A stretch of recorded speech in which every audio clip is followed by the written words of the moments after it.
I've been thrown out with the bathwater.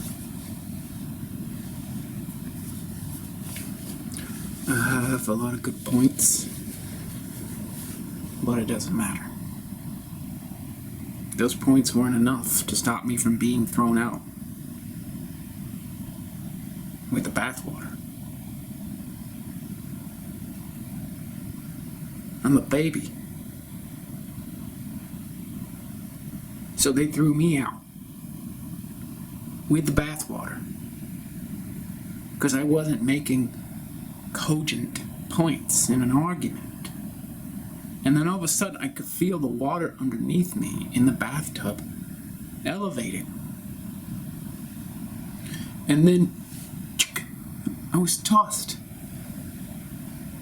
out the window, and as I was falling, it wasn't a steep fall. The water crashed upon me and I was crying.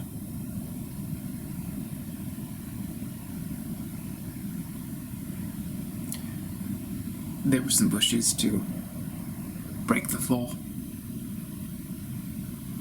But psychologically, it was traumatizing to be thrown out with the bathwater when I was trying to set people straight.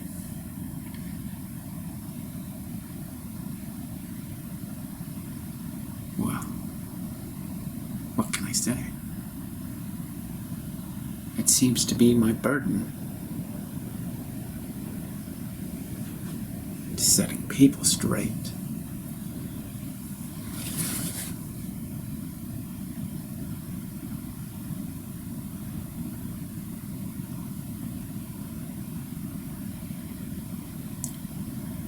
I don't compromise. You don't. The way you do things, you don't compromise. I saw it.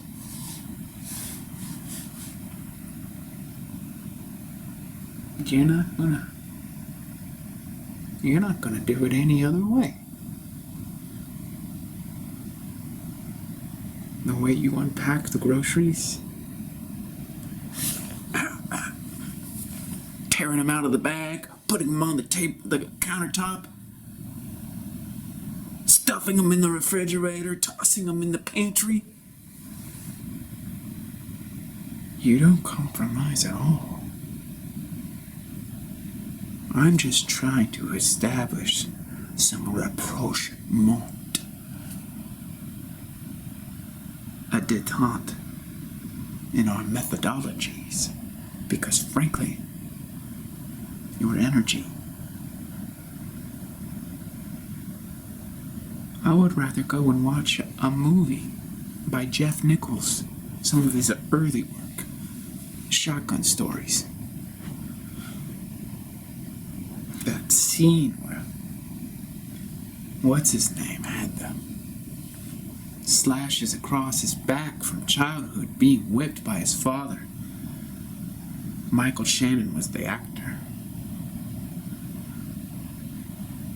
I say don't abuse anybody. You want to give them the verbal lacerations, I say okay. But stop.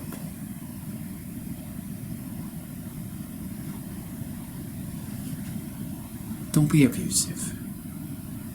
I know you don't want to compromise, I know. But I need to stay here with the bathwater, not be tossed into the brambles outside the window. I'm a person. I'm the real McCoy. So when we're there, in the bathtub together, and I'm whispering, holding, caressing, cleaning,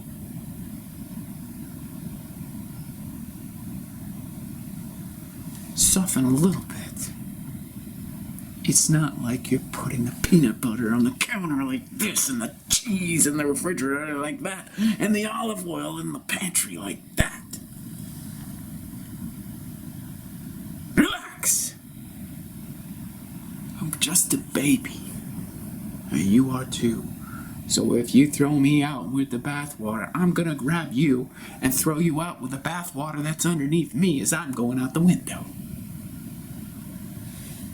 Tranquilo, okay? We're a partnership here. We're in love. You're my beloved. Okay? Yeah, you talk a lot of shit. That's what I mean. You can talk shit.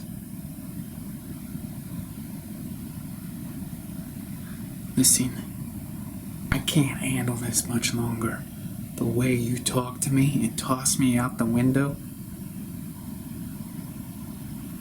Why you always gotta be right about everything? I'm the man in the relationship, but I tell you what, I don't feel like it. I'm wah out the window. It's 'cause you can't soften for me. Soften. I can't soften for you. I can't soften for anyone. You're just gonna take advantage of me if I soften. How do you know that? 'Cause I can feel it.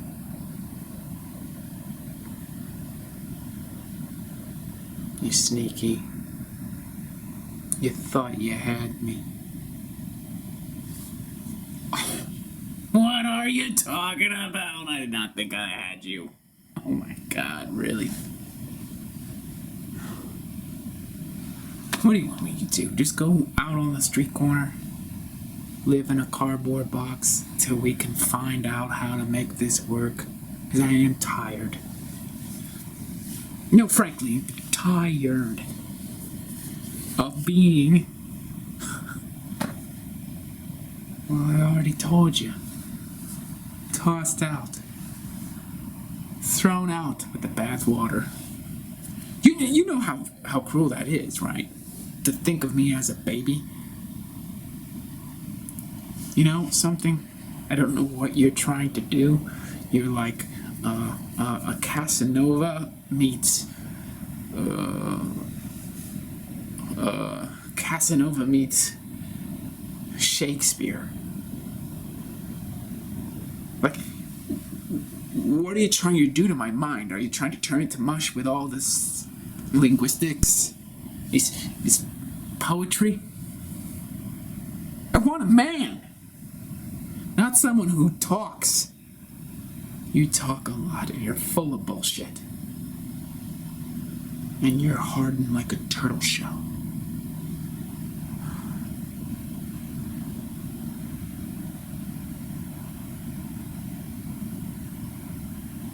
This is good. This is one of our better arguments. Yeah, I thought so too, actually. It's not bad. I would say that you might want to play the rigid bitch role a little bit. Yeah, just add a little more spice to it. It's not who you are, so you're still learning that role. Yeah, I kind of like it. It's kind of like that part of myself that I don't get to do, you know? Yeah, right. Well, you shouldn't really want to do it. You should not want to do that. I don't know. It's kind of freeing, actually, to be a bitch. Well, yeah, but it's not freeing for me. You know, it's kind of like, you know, some angry kid walking up to you out on the sidewalk. It's like punching you, and it's like, oh man, this is fucking freeing. Boom, boom, I just got out of the gym, and I got all this energy, and bam, bam, bam. Oh man, I feel so free. Bam, bam, bam. And you're like,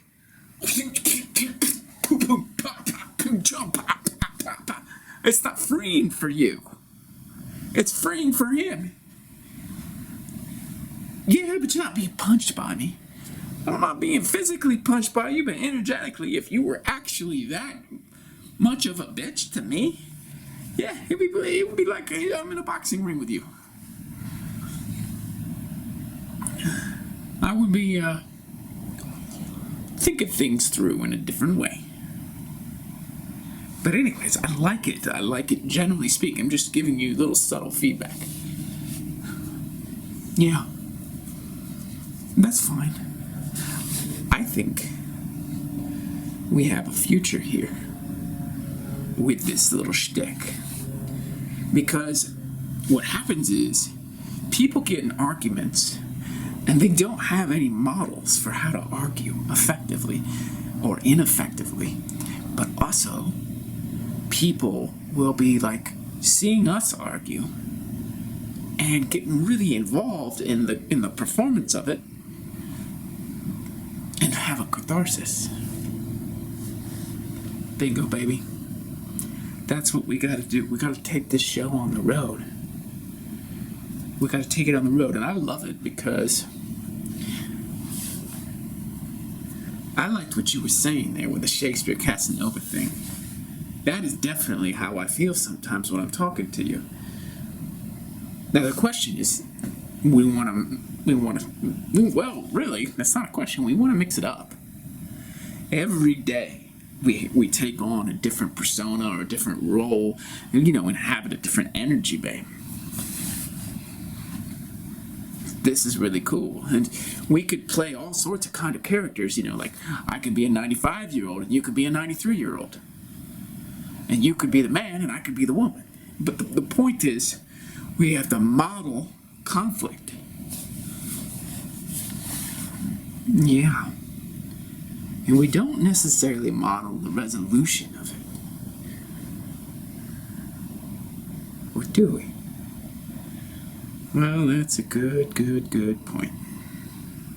Do we want to model a resolution of conflict? Say we take this show on the road, and everywhere we go, we stage a conflict. And, let's be real. At first, we're just going to have these arguments for a short period of time. I'd say we start with 10 minutes. We go downtown in any of these cities, go on a street corner, and let it rip.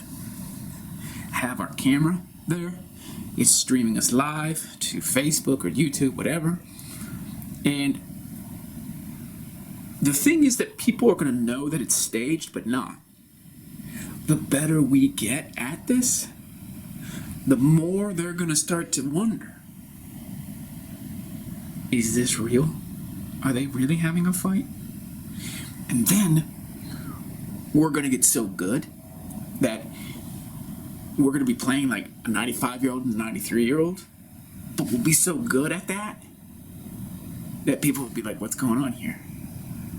Are they really having a fight? Are they acting like they're 95 and 93, but it's just so real?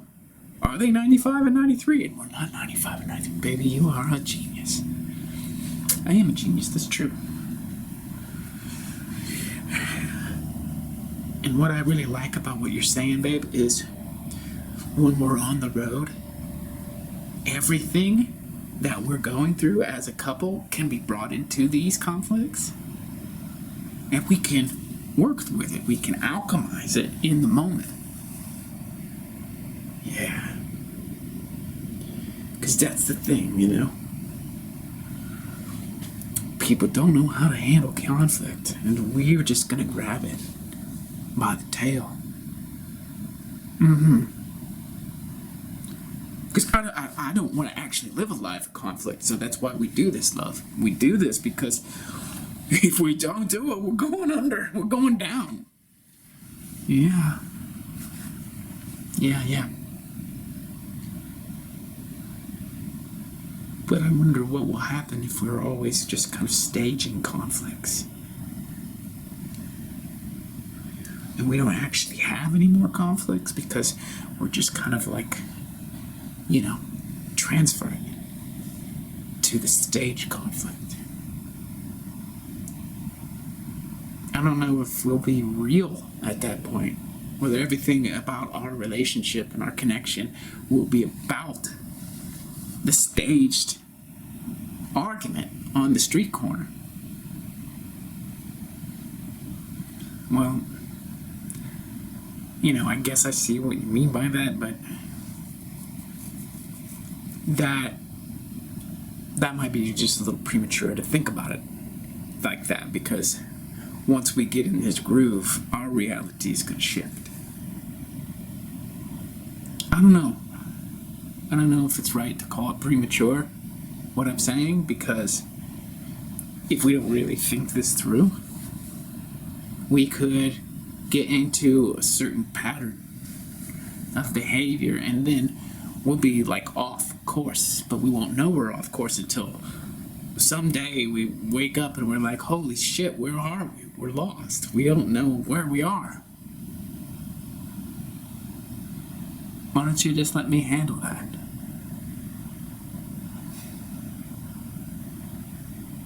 I don't know. I am actually concerned about it. Babe, don't take this the wrong way, but you're worrying. Let me take care of this. We're gonna be able to, really help people here and make a living and go traveling and have fun. We both love to perform. We're both actors. And this world is going crazy, so now we gotta help this world, This is our way of helping the world. But if we don't help ourselves, it's like we're doing this thing, but we don't even know what it's doing to us.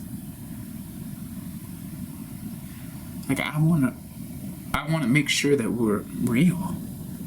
That not everything that we're doing is aimed at some kind of, performance. That our whole life is serving that performance, focused on that performance, obsessed with that performance. What happens to the rest of our lives if that kind of activity takes precedent? It's like, is it real? Is it?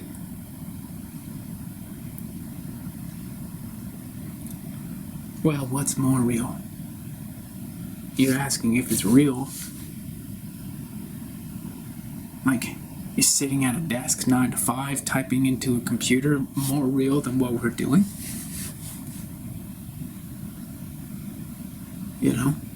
It's like, what's real? I don't know. I'm just unsure about it, You get really excited. But I'm just like, I have a lot of fun when we do it at home. We film it at home, and then we put it online, and our friends love it. A lot of these people, we don't even know them. So they don't lose anything by our performances. There's no consequences or investment. They're just having fun watching us. But do you ever wonder, like, whether we're just kind of, masturbating is the first word that comes to my mind. Sweetie, what we're doing is we are using our gifts to help humanity. So think about it this way. We're a couple. We love to perform. We like to spar, wrestle, for fun. And we want to help people. And we want to just travel. And we, as performers, we don't want to wait on people to give us roles and plays or films or TV shows or anything like that. We don't want to be dependent on that system. So what's real here? Is someone, editing a movie in a Hollywood studio doing something more real than what we're doing? Is someone on a construction site in a bulldozer lifting up dirt more real? Is some government official performing his or her duty more real than us? I don't know. I don't know what's more real or not. I'm just concerned that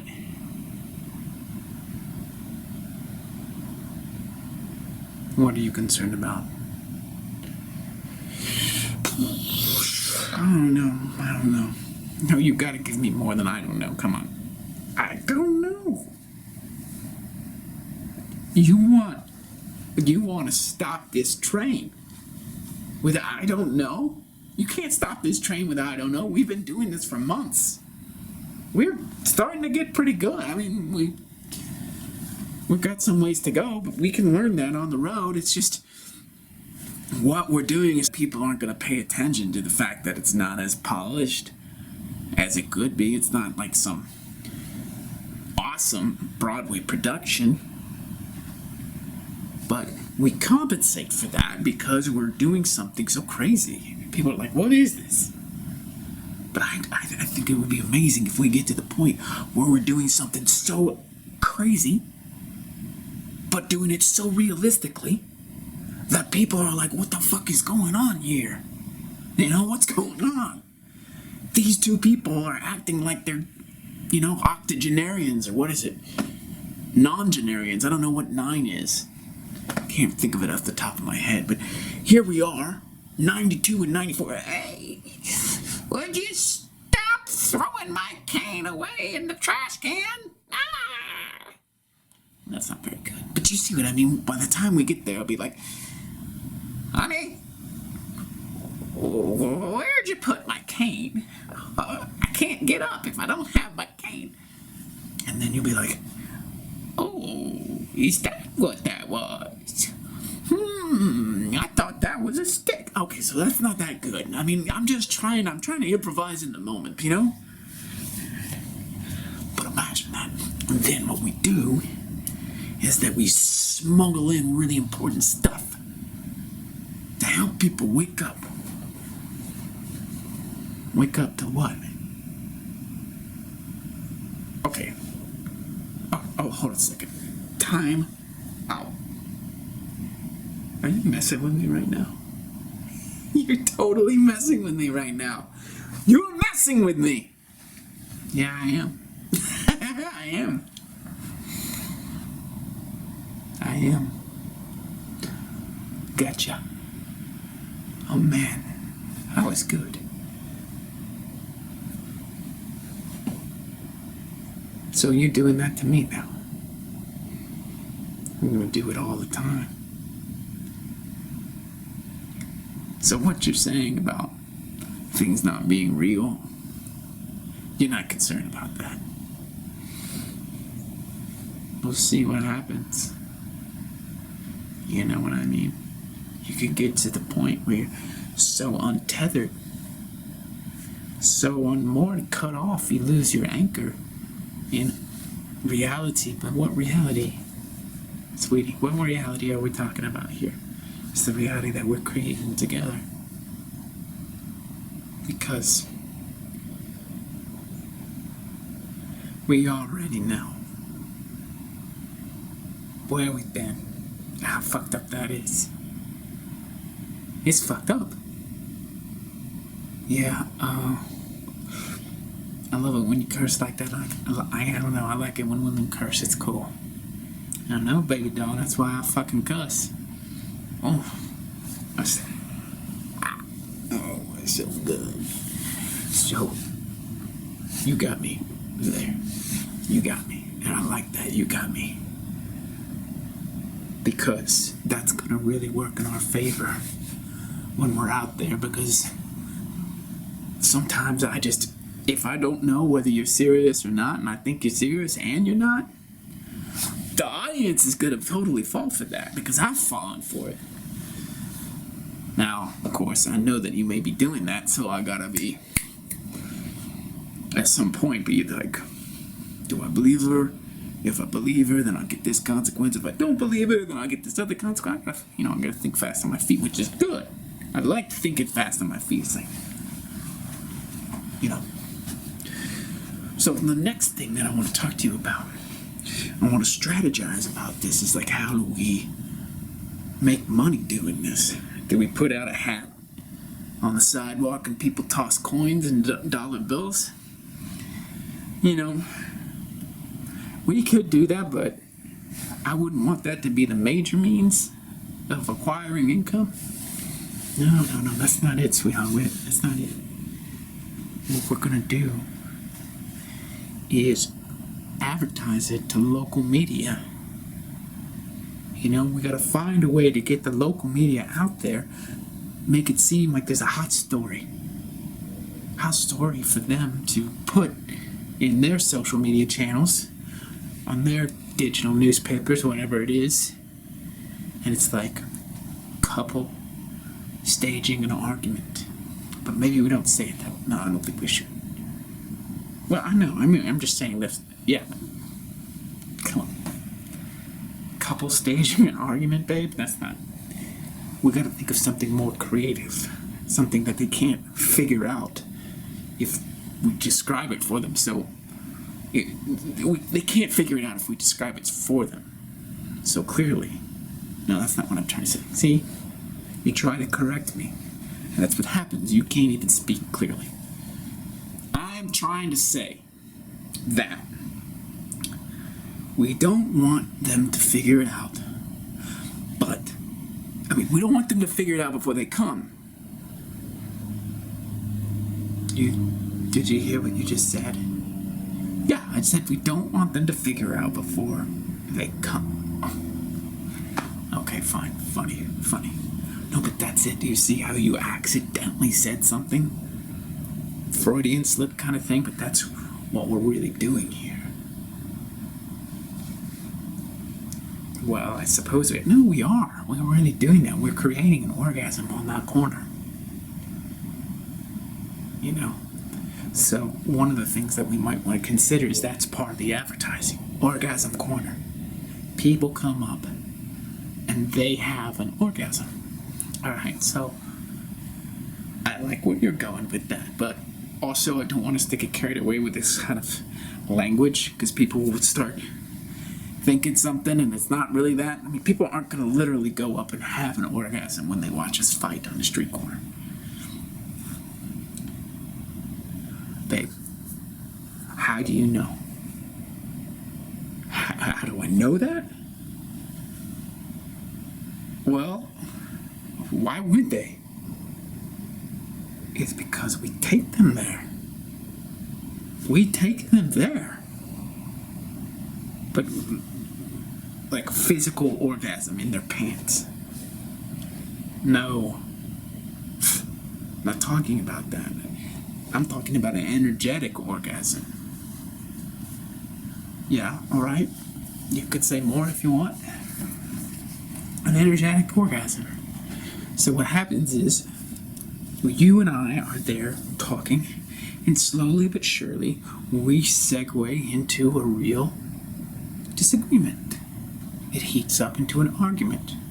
And then we're kind of yelling at each other, and maybe even coming to blows. But it's not just an argument between two normal people. The argument itself can be something so amazing, like a painting, like a Kandinsky. A Kandinsky. How is an argument like a Kandinsky? It's because it's all over. It's colorful. It's vibrant and alive, and it's chaotic. Right? And we don't even know what we're saying half the time, but we're passionately disagreeing. And we're doing it as this character, versus that character. Some gay postman versus a straight black man. And this gay postman is white, and they're having an argument, except it's me and you. And I'm a woman, and you're a man. And so you're obviously not black, and I'm not a postman. But that's what we're doing. And so the people just get so immersed in this Kandinsky on the street corner, because that's what we're doing. We're immersed. We're in the energetic orgasm, baby.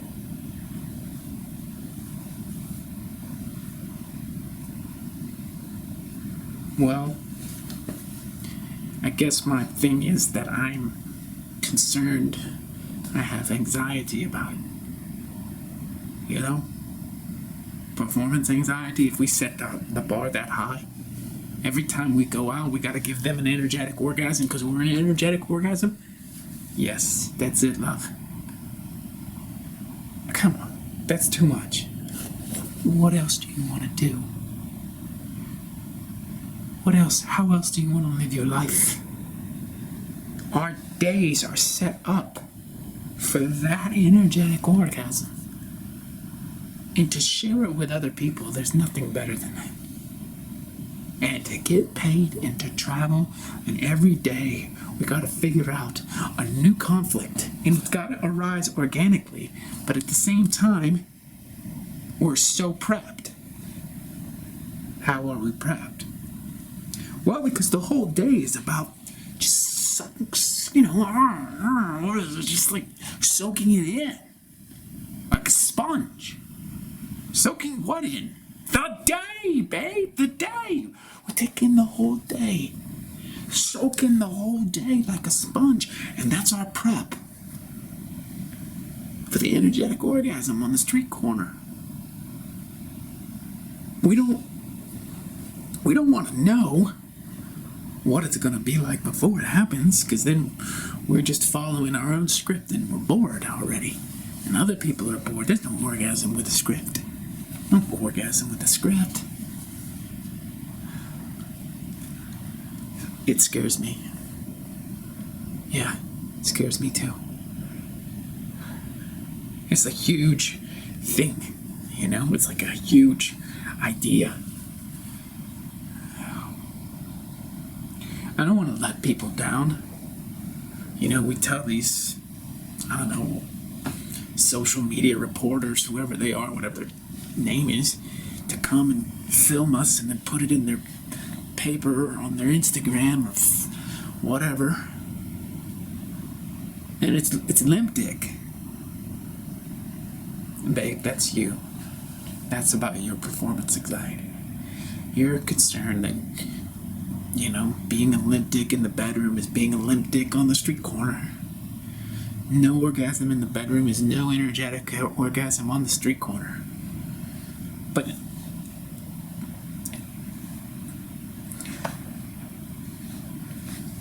you can't live that way. You gotta get over that. That's not the way to live in a cage where you're caring, concerned, and frightened.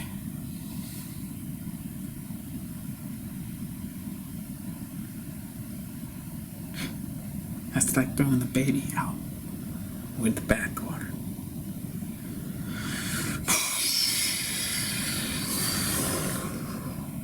So how do I get over this fear? So that I don't throw out my whole life with the bathwater.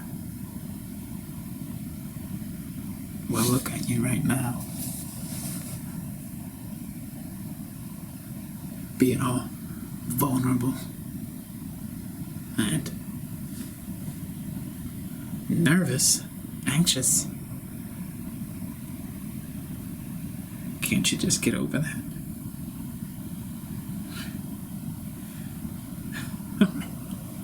I hate it when my woman talks to me like that. I can't even speak English. I can't even talk. I hate it when my woman talks to me like that. Well then, you should probably do something about that. And I hate it when you talk to me like that. Well, then you should probably do something about it then.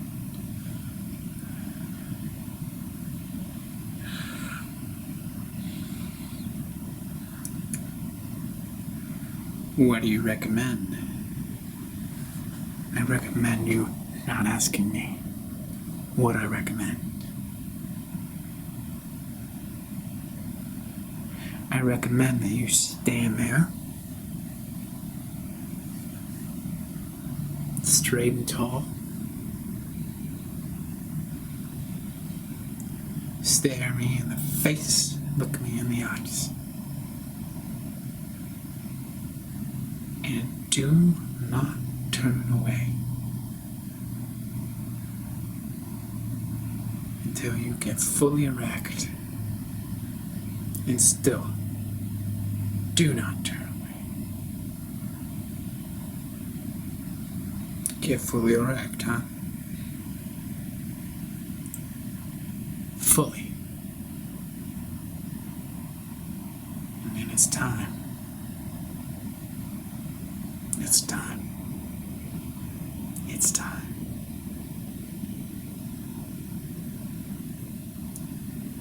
Let's go to the street corner, babe.